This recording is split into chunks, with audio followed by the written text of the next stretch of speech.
Welcome back to another edition of Bold Blind Beauty on Air, the show that's clearing the air for more air, access, inclusion, and representation. My name is Stephanie McCoy, and with me are my co-hosts. I'm Dana Hinnett. I'm Nasreen Bhutta. And this is Sylvia Stinson Perez.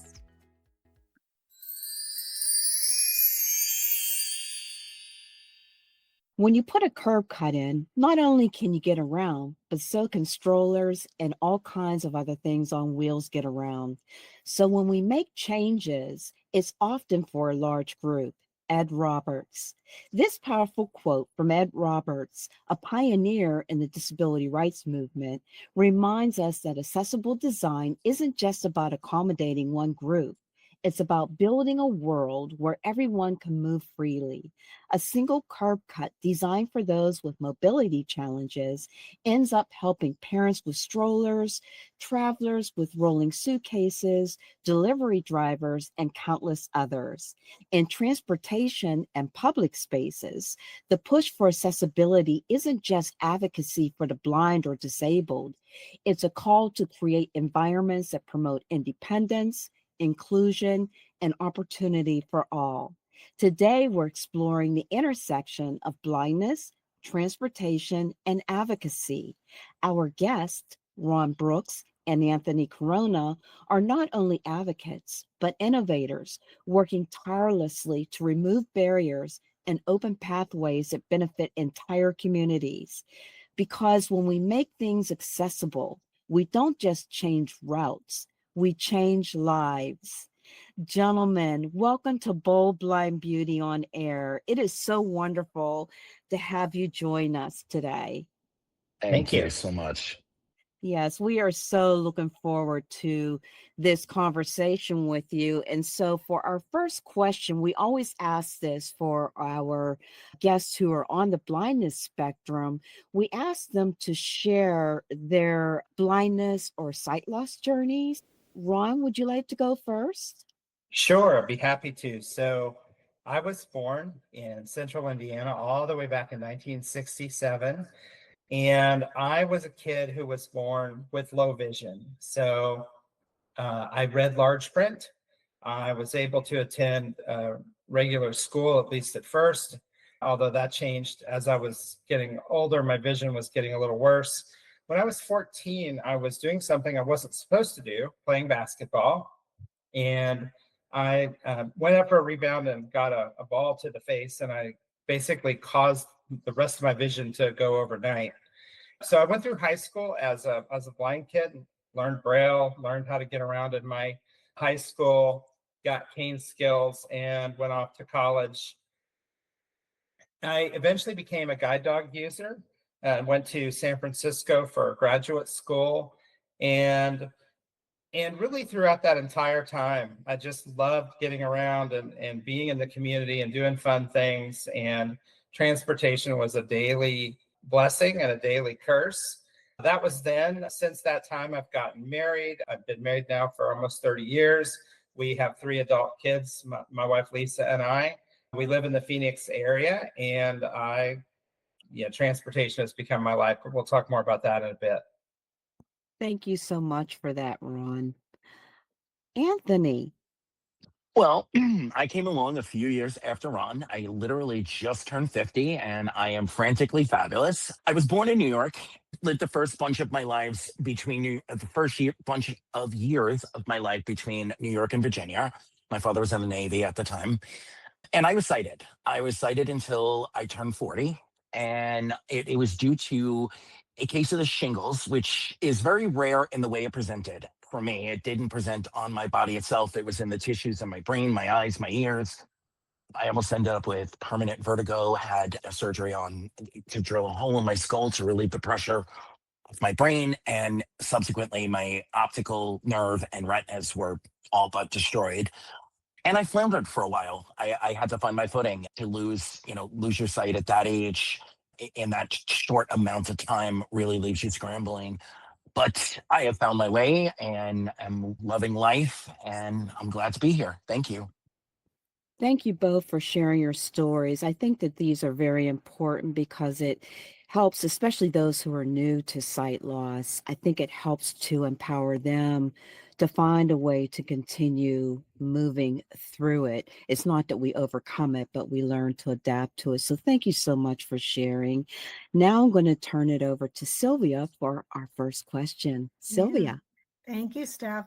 And you know what I'll say is that I think you'll hear throughout this is that no matter what your sight loss journey is, we all become advocates, especially around transportation. Yeah. So, what inspired you to focus your careers around advocacy and making transportation and mobility more accessible and equitable for people with disabilities? Was there a specific event or inspiration that really sparked that commitment for any of you? Let's start with I'll, Anthony. Yeah, I'm glad you allowed me to go first because I have to credit a lot of that with the man who's sharing the panel with me today, Ron. After losing my sight, I got some contract positions and started volunteering and working for various organizations on a volunteer. Started Sunday Edition, which you can find in your podcast feed if you look for it.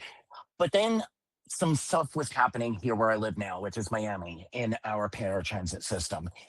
And I worked really closely with Ron on how to strategize what were our best tactics, et cetera, et cetera. And how do I inspire my group to get out there with me and do what needed to be done?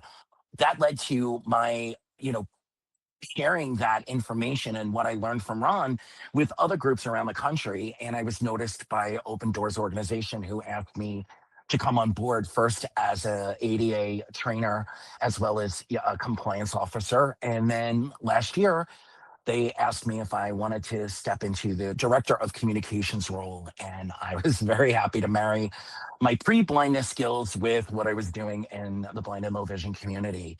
Of course, I now am working across the disability spectrum, but I'm loving what I learn and I'm putting what I have learned from Ron to use on an almost daily basis. So thank you, Ron. And I'm sure you've got a much better story than I do.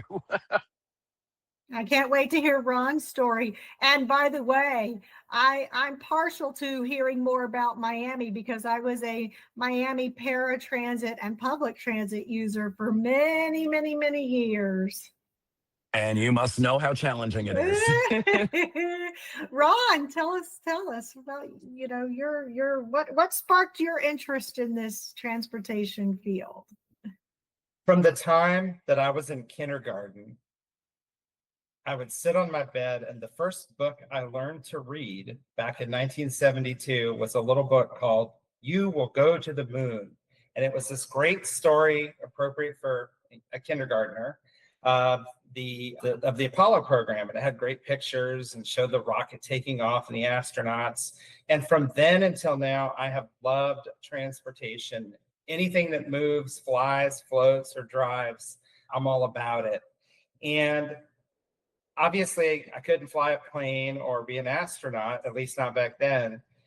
But when I was in college, I used transportation a lot, and I had strong opinions about what was wrong with it and what could be made better and what that should look like. I had a chance to be a volunteer on an advisory committee for a transit agency in the Bay Area. And I mostly went so that I could complain and they would have to listen. And I got involved.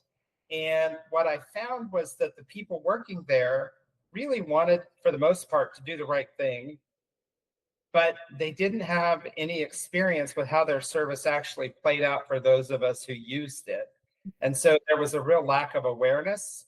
And so I felt like I could bridge that gap with my life experience. Now, I wasn't like this sophisticated. I didn't have all these thoughts. I just knew that I knew better, and it was really obvious to me what needed to be fixed. So I got involved. That was back in 1993 for the Bay Area Rapid Transit District in San Francisco.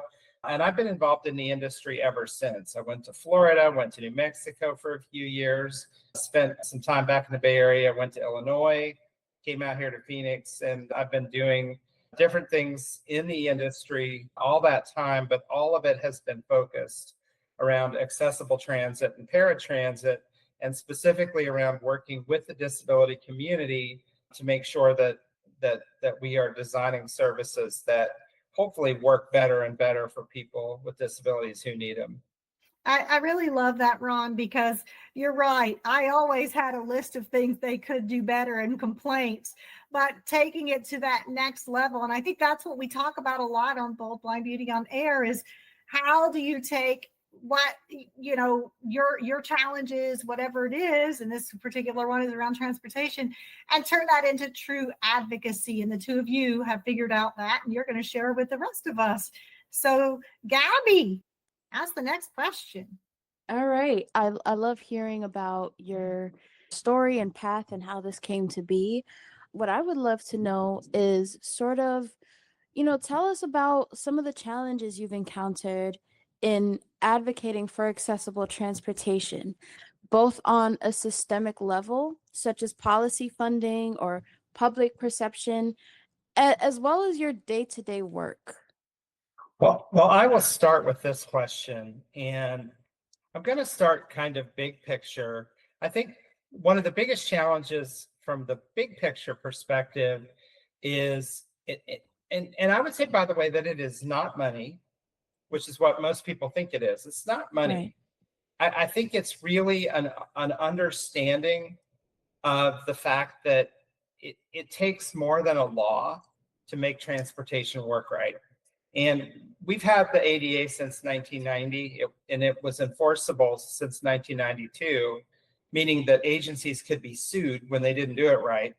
And largely, public transportation industries meet the requirements of the ADA.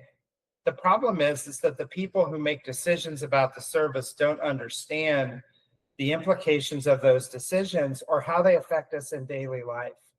And for me, I think the biggest challenge has been helping the industry recognize that just doing what the law requires isn't enough, and it doesn't always work right.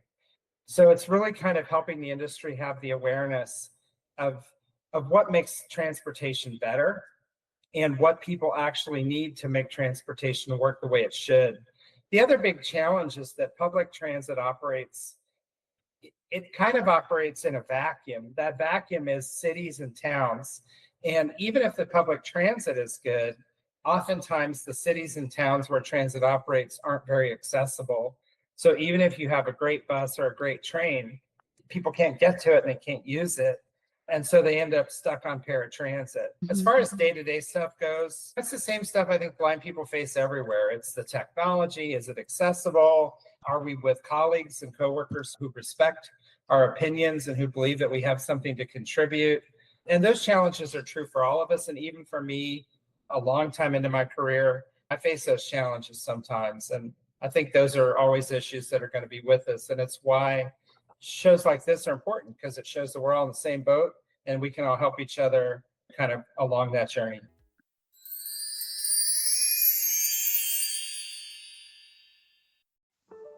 Whether you're traveling through the day or going on vacay, here's some items you might want to have in your arsenal.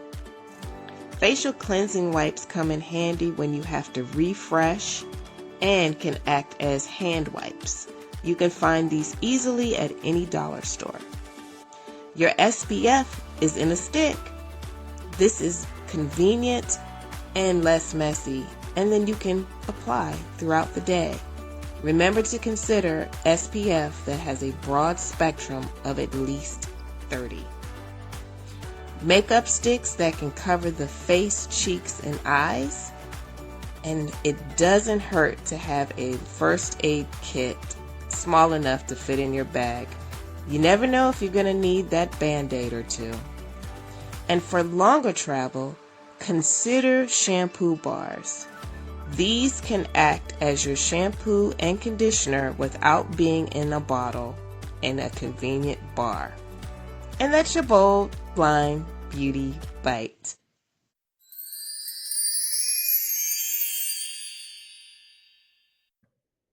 Thank you so much, Ron. And Anthony, what are your challenges or, some of the things that you kind of notice, especially in your day-to-day work as well?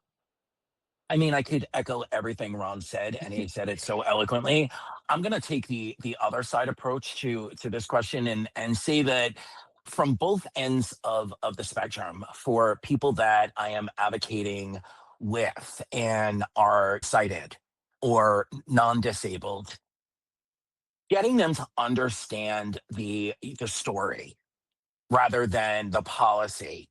And you get a lot of, it's not that bad, or it only happens once in a while. The system works well. And as Ron had said, looking at it as what are you required? If you're meeting the basic requirements, you're doing a good job. But if you want to do a better job, a great job, you'll go above and beyond.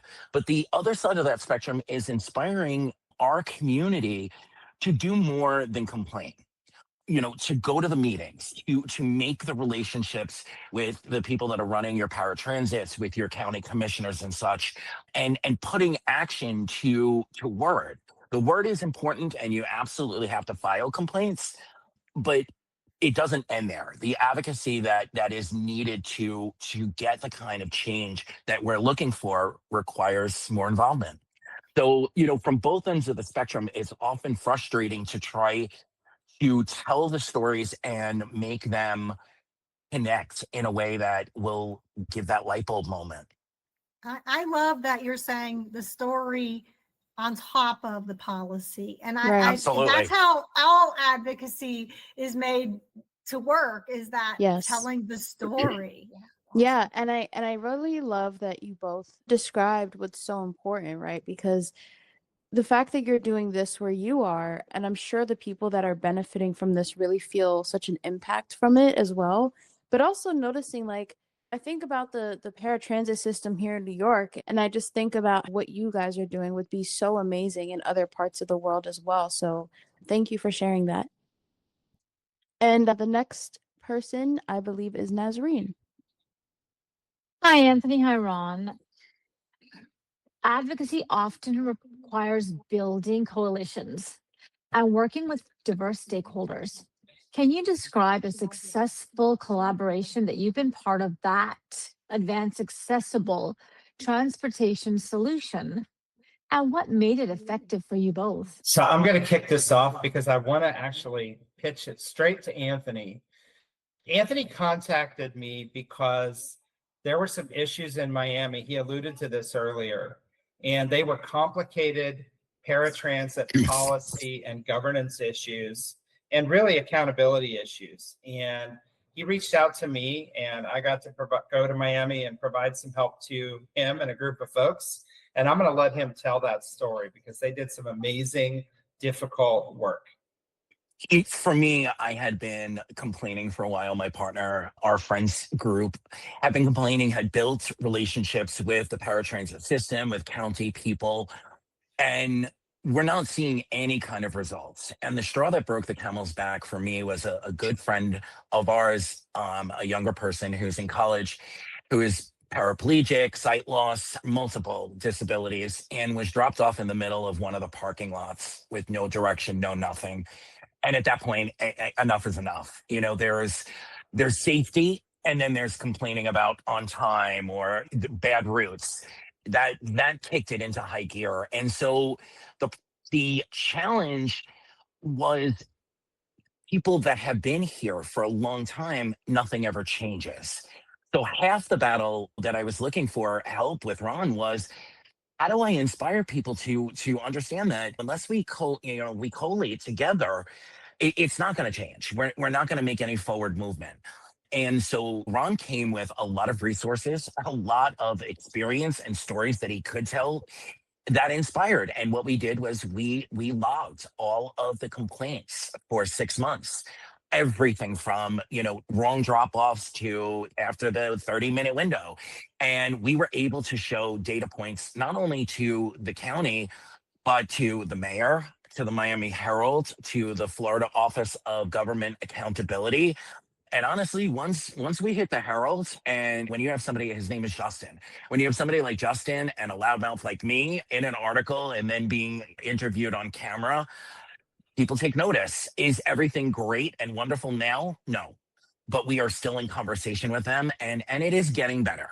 One of the best things that we accomplished was adding overflow dispatch and overflow cars to help out when things get mixed up, and that was a significant change that helped. And now we're fine-tuning it, things like will call and stuff. So I cannot stress enough. The question was about coalition at its core. I cannot stress enough that building those relationships, going to those county commissioner meetings or however your local government is structured, and showing up and being seen, and then having something to say. Because when they already know you and you're coming to talk to them about a problem, it's a lot better than when they don't know you and they don't want to hear it. I'm having flashback to bad Miami paratransit memories. I'm thinking about my bad paratransit experiences too. And you talked about your friend who got dropped off in the middle of a parking lot and with no direction. No direction, in a wheelchair. It's Florida. The sun is so bright, Of beaming course. off. Yeah, it was horrible. That is pretty sad. But sometimes it just takes someone to make a little noise to get out there and make it and be seen and heard, to make some of these decision makers, really take notice and kind of work with you. So that's really great that you guys were able to take the stakeholders and make them work with you rather than against you and break those barriers. So kudos to you guys for that. And hopefully other states or other people in other states will also see how you guys did it and kind of learn from that, and maybe also take that approach and get out there. Thank you. Well, our next question really is kind of similar, but can you think of a specific example of a person or maybe just a group who were so dramatically impacted by the advocacy work that you've done? Yep. I've got a powerful story, and it matters because the improvement that was made was a recommendation, not from me, the transit professional, but from a customer who had no background in transportation, but who had a powerful story, which caused us to rethink an entire program and design it in a way that actually worked and solved her challenge. I am in the Phoenix area. I currently live in a city called Mesa.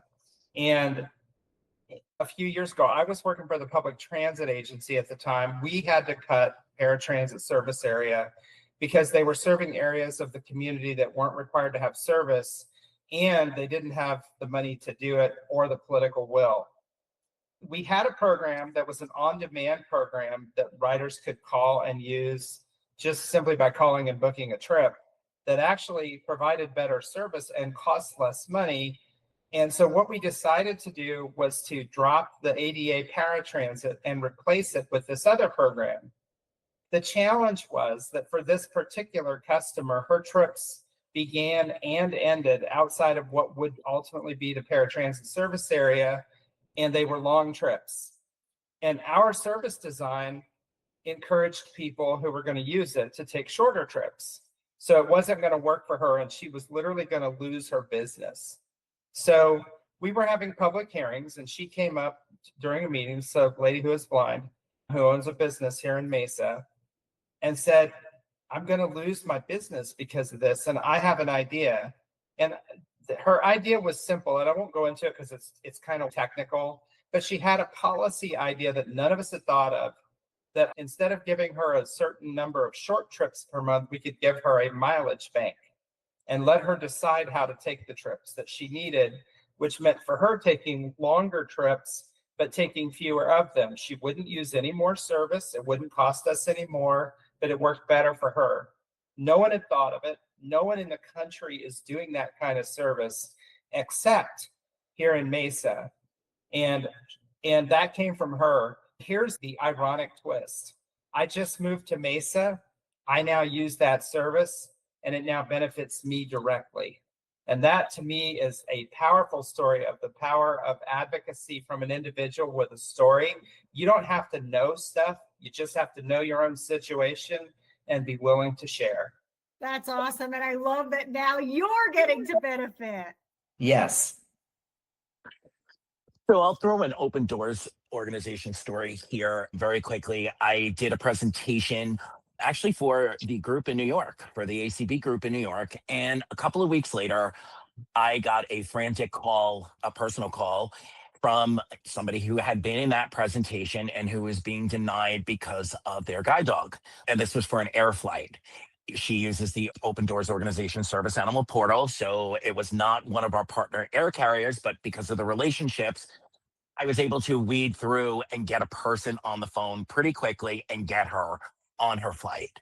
And she was able to say goodbye to her sister. The next flight probably would not have facilitated that for her. I'm not going to say it went viral, but it definitely went through the blind and low vision community. Her relief after all was said and done that she made it to be there with her sister for those final moments. And you can't replace something like that. Yeah. It's not my job specifically to get somebody on an airplane, but it's all part of the advocacy. And then I turned that story. I can't really speak too much about what goes on behind closed doors, but we did an airline summit with all of the major carriers across the globe. And I told that story in understanding of why the systems that we have are so broken. And behind the scenes, I can tell you, the airlines are just as frustrated as we are. Yeah.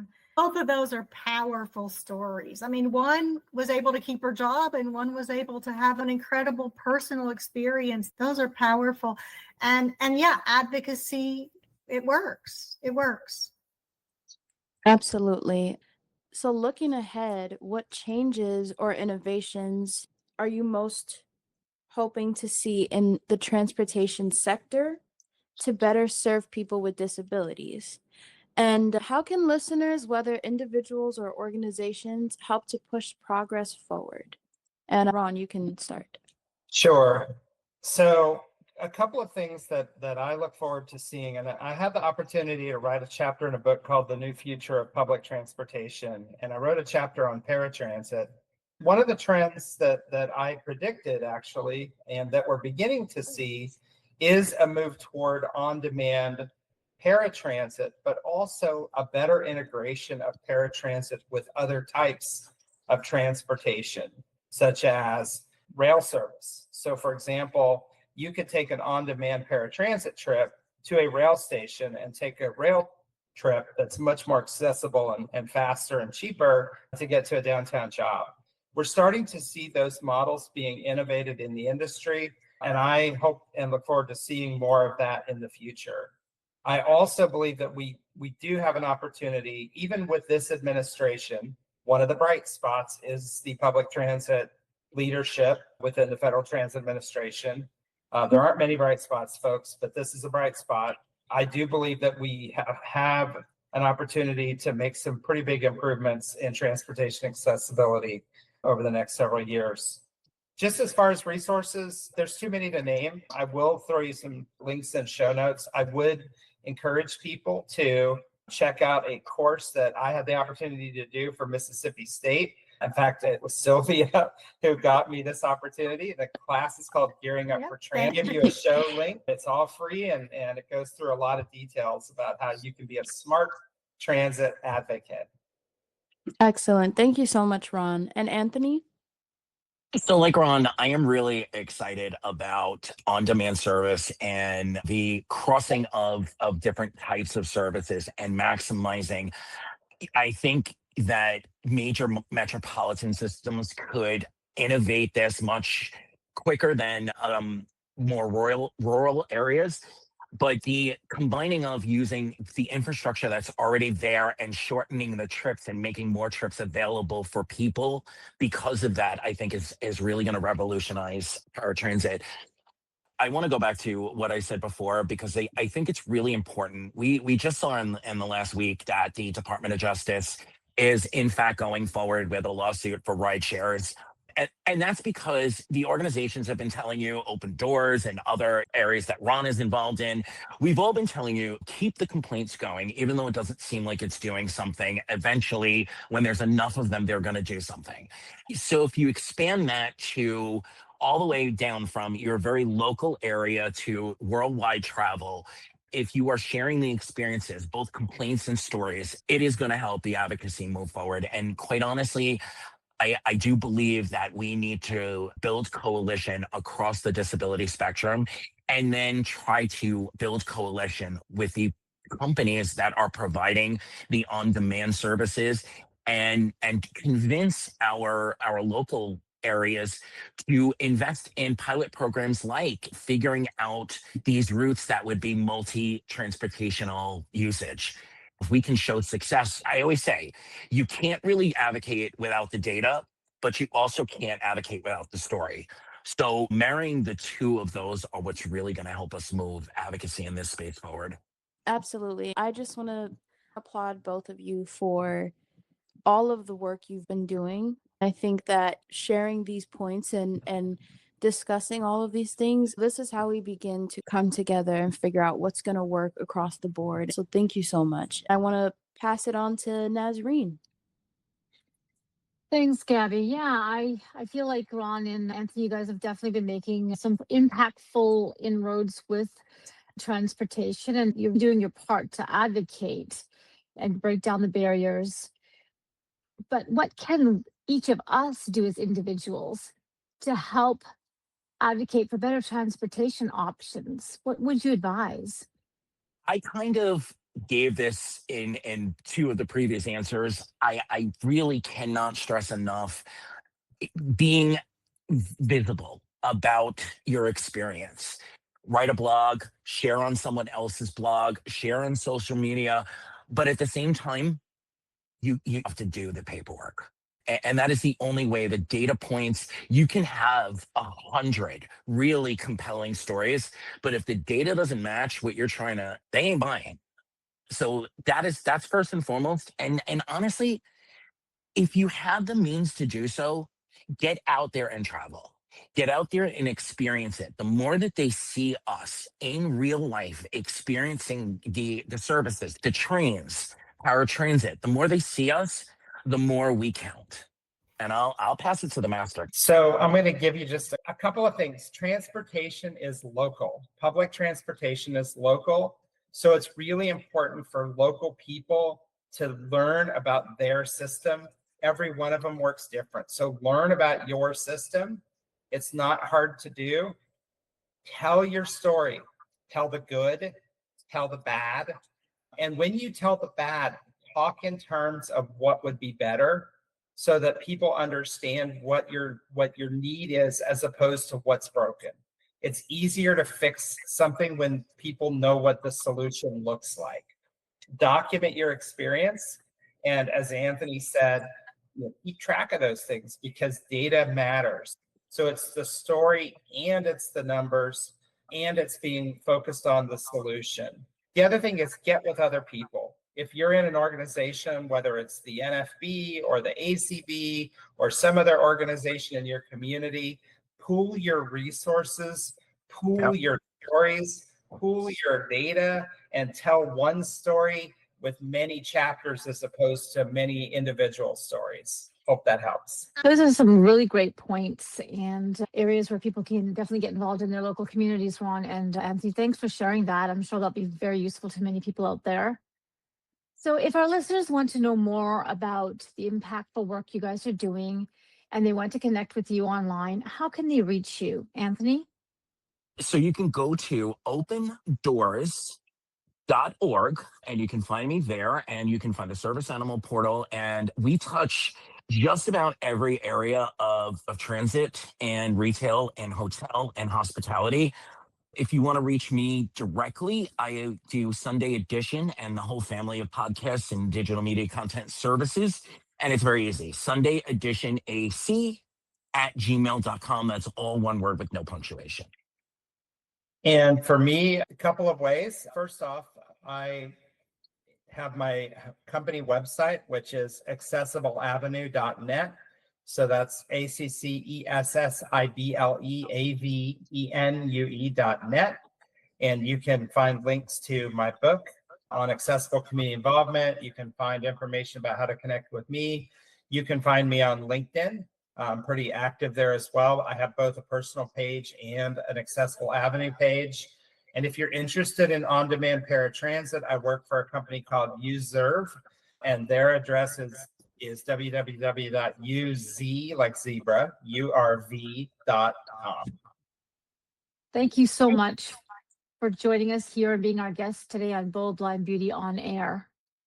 It's been a great discussion, guys. Thank you. Thank you so much for having us. Appreciate it.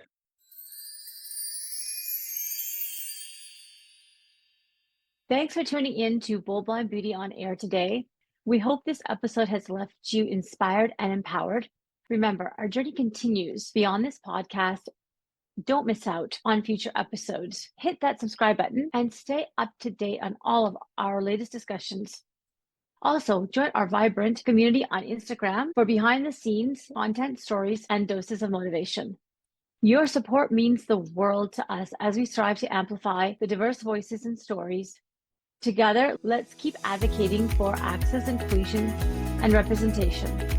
Until next time, stay bold and beautiful.